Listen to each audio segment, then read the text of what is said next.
deer's feet, and he will make me walk on higher mountains. A highway shall be there.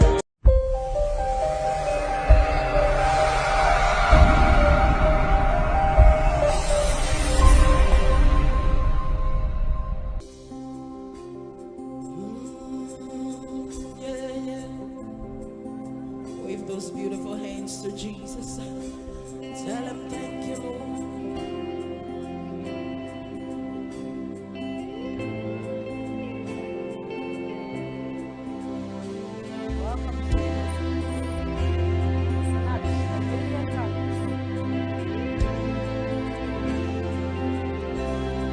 A million tongues will never be enough to tell all you have done. With everything within my very soul, I say thank you, Jesus. You are faithful, you are good. You are faithful, you are good. You are faithful, you are good. You are faithful, you are good.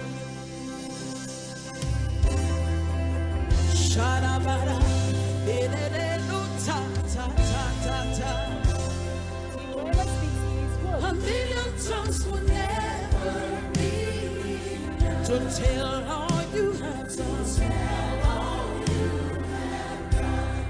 With everything within my very soul, I say thank you, Jesus. Thank you, Jesus.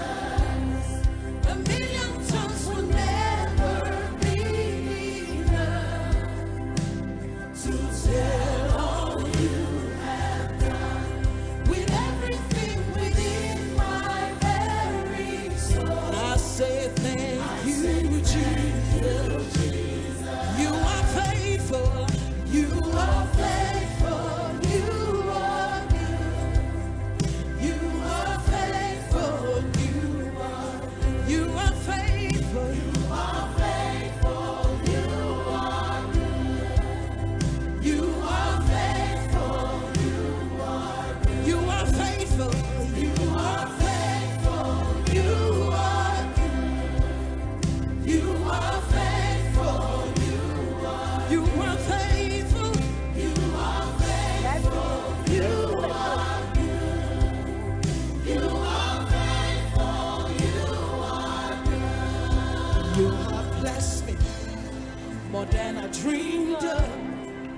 You've been so good, more than I can explain. You have blessed me more than I dreamed of. You've been so good, more than I can explain. You have blessed me more than I dreamed of.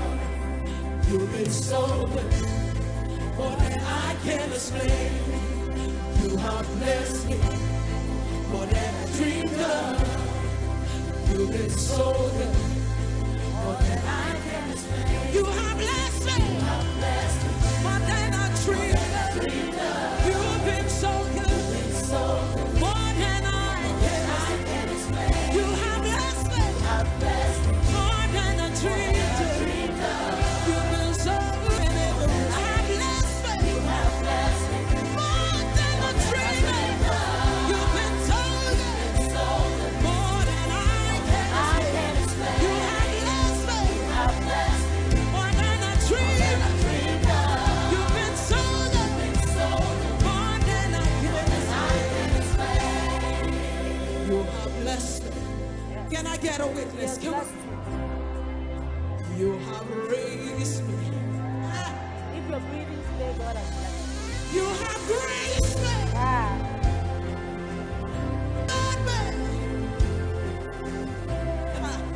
You promoted me. Yeah. Can I get a witness? You have a witness. You delivered me. Hallelujah. Yeah.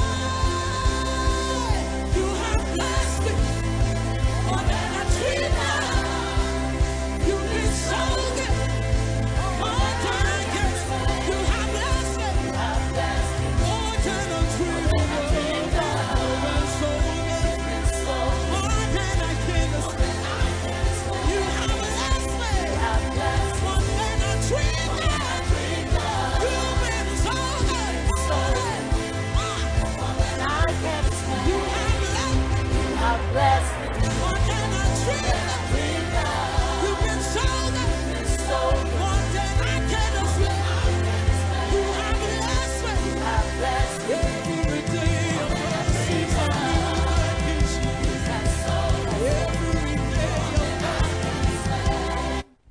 has blessed us more than we can dream of. He's doing more than we can ever explain. Welcome to Rainer Speaks one more time, people. And that was Sinach telling us how good God has been to us. Today is the end of our first season. And when we recall and see how far we've been brought, it can only be God. It can only be the grace of God. I want to say thank you to Sinach today for helping us say how much God has blessed us. We can breathe. We've been promoted. We've been graced. We eat. It is only by the grace of God.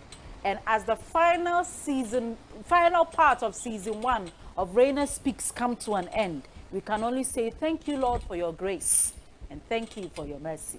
Welcome to Rainer Speaks from all over the world, from Togo, from Canada, from Czechoslovakia, from anywhere that you are. Welcome to all the Palm TV watchers from the UK.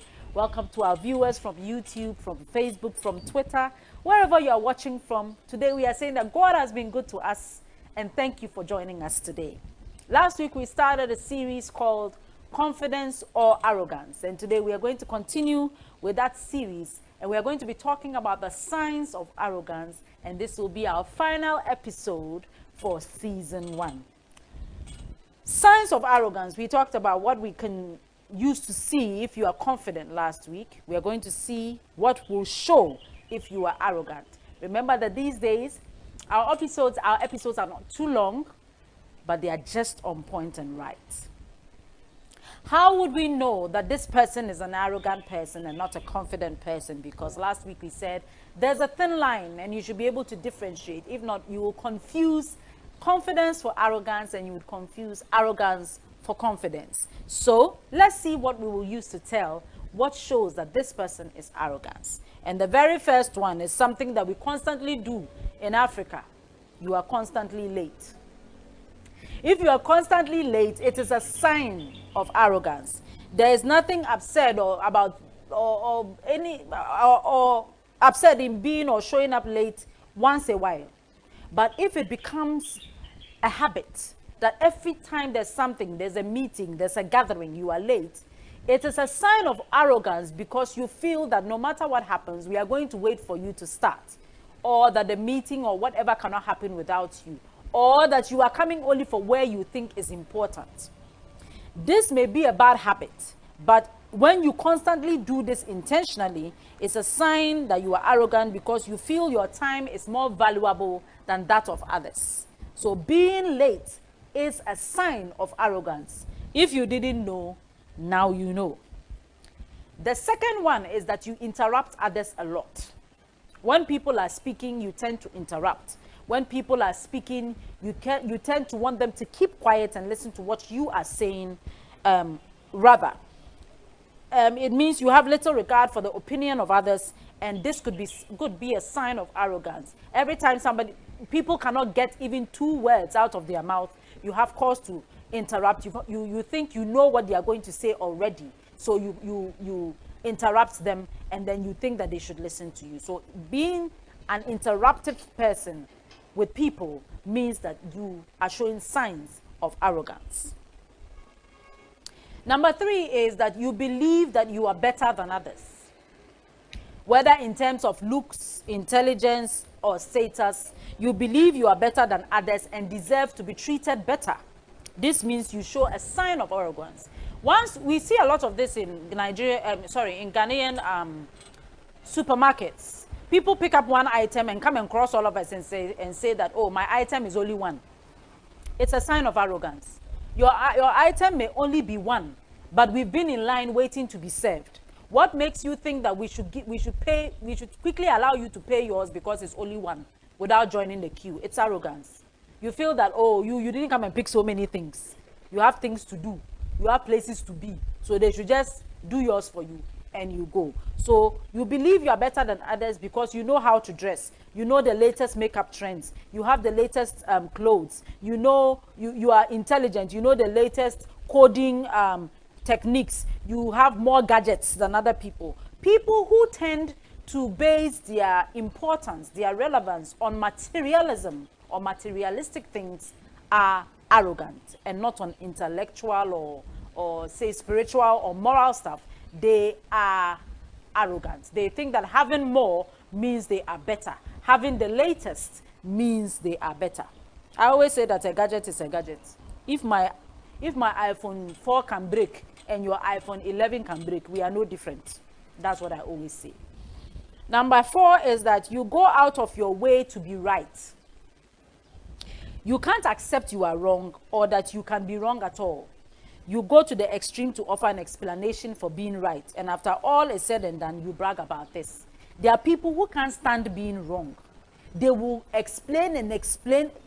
They've done something wrong or you've seen something wrong. You are talking to them about it. They will explain until they feel they have made you think they are right. That is arrogance. There is nobody on the planet that is always right. There is nobody on the planet that is always right. I am always humbled by a question that my Lord and Master Jesus asked his disciples. Who do people say I am? I do not think it is for a want of knowing who he was, but he was interested in how people perceived him. That is one of the most humbling things anybody in authority, anybody who is a leader, anybody who is older than you can ask. Who do you think I am? Number 5 says, you think your status is more important than whatever contribution you make. I remember I was trying to buy a house some time ago, and there was no lease on the house. And this person I was buying from didn't understand why I wanted to try and do so. And the person was saying that, I have properties here and there, and there are no leases on it. Why do you think that I am the one selling it to you? So as I am selling it to you, you should be rest assured that you don't need a lease. I was like, no. Your status is not above the law. And if the law catches up with me, they will not say, I bought it from this person, and so it means I am immune to the law. So people, when you think you are doing a job, you've been given head of department, you've been given head of this, you are a doctor this, when we even mention your name and we don't add the doctor to it, you're upset with us. When we mention your name and we don't add your accolades to it, you feel we don't respect you. It is a sign of arrogance, because I don't remember anybody who came out and a father and mother named Professor Nanefia. It is something you acquire along the way. So you are you before the title comes. But anybody who feels that we must always acknowledge your status and not what they have done is arrogance. More often than not, it is because you do not have the skill required to be in that place. All right, number 6 is, when asked, can you do it, you always say yes. There is nothing you cannot do. You are like God. You are all knowing, all seeing. Everything you can do some. We don't have anything on the planet that you cannot do. That is a sign of arrogance. You feel that by saying no, you have lowered yourself. You've demeaned yourself. And you don't want to be looked down on. So anything we ask you to do, you say yes, I can do it. You don't even explain that, oh, I will learn how to do it better, or I'm thinking of how to, I'll see if I can do it. No, I can do it. It's a must do. I can do it. That may seem like confidence, but in effect, it is actually arrogance. People constantly tell you to give them an opportunity to prove their abilities. You seem to question everyone's ability to get a task done. If you are a leader and you give tasks to people and you still need to keep constantly monitoring them, there's a spirit of arrogance upon you. You do not trust people to do what they say. You do not even give them a chance to do it, make a mistake, and you correct it. You are constantly on their neck about it, consistently on their neck about it. It is because you are arrogant. You feel that you are the best person to do that job, and nobody is better at it. In fact, you think that nobody is good like you at doing what they are doing. You question everyone's ability to get a task done, so you tolerate them, you stifle them, you don't give them a chance. And I'm saying this, I know that it will not go down well with a lot of people, but that is the truth. Especially if you are working with people who have proven over time that they are capable of doing it. You should not be constantly on their neck. What you are rather doing is you are driving them backwards. At a time when you give them something to do, they will stop doing it because they know that no matter how they do it, you will not be pleased with it.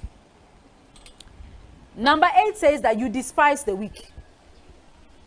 You can't tolerate people who show weakness. If someone backs out from accepting a responsibility and taking charge of a situation, you resent and despise that person. Somebody is able or is brave enough to tell you, no, I'm unable to do this, and you are angry that the person has said that because you would have said a yes. I remember I keep telling my staff that if you cannot do something, tell us that you cannot do it so that we can give it to somebody who can do it better than for us to assume that you can do it. Because if you say you can and we find out you can, that will bring more problems than if you had just said, no, I think I can do this better. So somebody who despises the weak thinks that they are strong, and that is arrogance. You have a hard time self-reflecting. People who don't sit down and reflect on themselves. People who don't sit down and say, what am I doing wrong? What am I doing right? What can I do better? They don't take themselves into account. The Bible will say that they don't judge themselves, are very arrogant people. They don't feel the need to self-reflect because they think that everything they have done is perfect. Everything they are doing. And so they do not need to self-reflect. You find it difficult to stare at the mirror and see yourself for what you really are. These people don't accept that they have weaknesses. They think that they are okay how they are. The next point talks thing that I heard somebody say many years ago. And as I did research, I came across it and I realized that I was not weird when I felt it was strange for somebody to tell me that. It says you love to be talked about and praised. Somebody told me many years ago that if they are doing something and we don't consistently praise them, they don't want to do it. And I asked the person, hey, this is very hard work. So for every single thing that you do, we must praise you. Then you cannot work with me because as for me, you would hardly even hear me talk about what you are doing. So what do we do? And it makes it difficult for the person to do the work. It's arrogance. If I've employed you to be a teacher and I have to keep praising you for teaching, it's arrogance. If I've employed you to be a carpenter, I have to keep praising you all the time. I'm talking about you all the time. I'm praising you. Anytime there's a discussion, you like the discussion to be about you. It's arrogance. During a gathering, you want everyone's attention to be on you. The young ladies that have come these days, that's how it is. The young men too. Everything must be about you. That's why we dress flashy. That's why you're always showing breast and buttocks, because the attention must be on you. A general subject, you want everyone to agree on your opinion. You don't know why you haven't been praised in a week. Why haven't you been talked about in 2 weeks? My boss, can't they see that I'm doing the best? It's arrogance. You can't stand people who are not like you. God has made many temperaments. We have the phlegmatic, we have the melancholy, we have the sanguines and cholerics. Everybody cannot be like you. We have sanguines who want everybody to be carefree like them. This one, she's too hard. He's too hard. This one is too carefree. This one is too... We cannot all be like that. Now listen to it says you can't stand. If you can't stand means you don't want them around you at all. And that is wrong. It is only arrogant people who feel that my type is rare. My type is the only correct one. My type is the only one we need to survive. As for these people, they just cause trouble. The next point is that you have issues building relationships. Anybody who has a problem with relationships, you don't have friends for a very long time. You are not able to stay in a relationship for a very long time. You are arrogant, and that is why it is like that. People find it difficult to flock to you. Most likely, the negative quality of arrogance has a way of turning people away. Arrogant people have a way of sacrificing their relationship with friends and other people for the sake of success or self-gratification. Because being in a friendship, being in a relationship takes sacrifice. Sacrifice is a thing that a lot of arrogant people don't want to make. So once you are in a relationship with them, once you are in a friendship with them, once you are at a workplace with them, if they need to make sacrifice, for all of us, they would rather not do it. They rather want to be seen as the people who are doing the correct thing, and so they would rather not have those relationships. So when we see somebody who is unable to hold on to relationships, who is unable to keep relationships, who doesn't have long-term friends, they go and come. You see that they break their friendship, then they go, then they come. It is because there's arrogance there. That's why. The next point says you shield your inferiority complex with a superiority complex. Inferiority complex is not feeling worthy. And anybody who is arrogant, instead of admitting that I have weaknesses and I need help, will do things to make it look like I don't need your help. I'm okay as I am. That's arrogance. It says that arrogant people always have an Achilles heel, but this they don't want exposed or known by people. Thus, they use an invisible front to protect their vulnerabilities.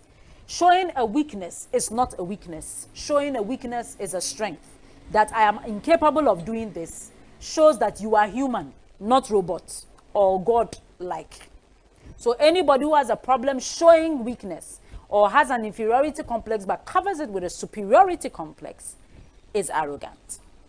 The next point says that you show false charm, but beneath it exists some cruelty. This one, I have PhD in it. I can talk about it till the end. People smiling with me, but don't like me. People who show they are very nice on the outside, but when you get to them one-on-one, they are very terrible to relate with.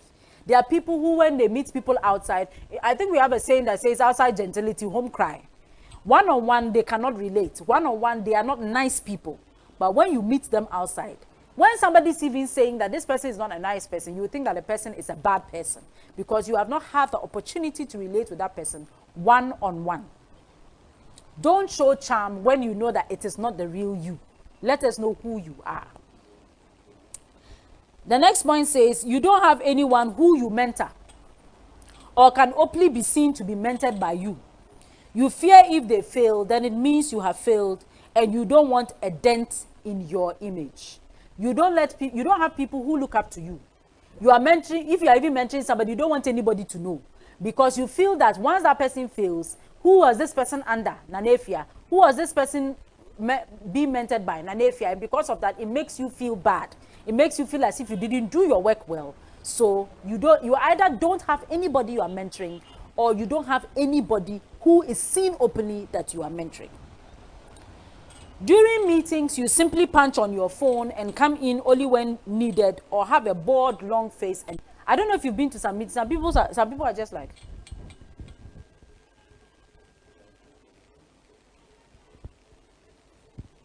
that posture says that, can we get over this? Can we finish quickly? What this thing, we've been saying it over and over and over again. We don't need to repeat ourselves. Or they are just punching on their phone. Then when you ask something, they raise their hand, they talk about it, and then they go back to their phone. That is a sign of arrogance. The next one is you always use your association with big people to try and score marks because you don't trust your abilities and skills. Immediately we are talking about something. Hey, me, I know this person. Oh, I know this person. Oh, this person cries my uncle. This person cries, he comes to our house. You are using knowing those people so that we can overlook your lack of ability. Most people that have genuine abilities, most people that have genuine knowledge don't even need to know. It is later you will find out that they even know these people. Anybody who's always trying to attach themselves to big people or trying to show us they know big people is arrogant. You cannot and will not take criticism. I think this is self-explanatory. You don't want people to correct you. You don't want people to say things that you are not doing well. You are arrogant. Nobody can be in this life and not be corrected for something they are not doing well.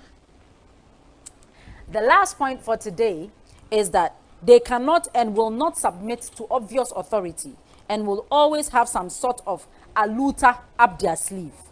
People who cannot submit to obvious authority and always have something bad to say about the authority, especially when they have not been in that position, are arrogant. They feel that they would do it better if they were put in that situation. And that makes them arrogant. You do not know how to do anything until you have been put in that situation. Once you've been put there, sometimes you will do even worse than that person who was there is doing. Today, those are the things we have learned about being arrogant, and those are the things we know show arrogance. Let's go over them one more time. You are constantly late. You interrupt others a lot. You believe you are better than others. You go out of your way to be right. You think your status is more important than whatever contribution you make. When asked, can you do it? Your answer is always yes. People always have to remind you to give them an opportunity to show their ability. You despise the weak. You don't self-reflect. You love to be talked about and praised. You can't stand people who are like you. You have issues building relationships. You shield your inferiority with superiority complex. You show false charm, but inwardly you are cruel. You don't have anyone you mentor openly, or you don't mentor anyone at all. During meetings, you show boredom or just punch on your phone. You always use your association with big people to try and escape accountability, and to try and not show your skills and ability. You cannot and will not take criticism, and you do not want to submit to obvious authority and always have an ALOT brewing up. These are the things that show you are arrogant. I'm sure that we can compare confidence and arrogance from here and be able to tell what it is that we are and make corrections where we have to. Well, this is the final episode of the first season of Reina Speaks. And we would love to say a big thank you to you for staying with us for this long. You do not know how much we appreciate and are grateful for your audience. We will be taking a break after this, and we will resume. Please visit our our pages to determine when we are coming back, to know when we are coming back. We won't take too long, don't worry. We will be back soon with more episodes of Reina Speaks. Just keep watching our page. Something every week to become a better version of yourself.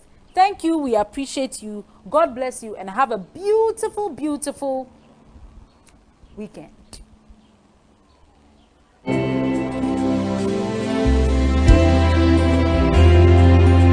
Don't forget how much God has blessed you and the good that He has done in your life. Don't forget to to tell all you have done with everything within my very soul. I say thank you, Jesus. You are faithful, you are good. You are faithful, you are good. You are faithful, you are good. God bless you, and see you in the next video. Have a lovely weekend. Bye. Shadabara.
Like the deer's feet, and He will make me walk on higher mountains. A highway shall be there, and it shall be called the way of holiness. Hallelujah.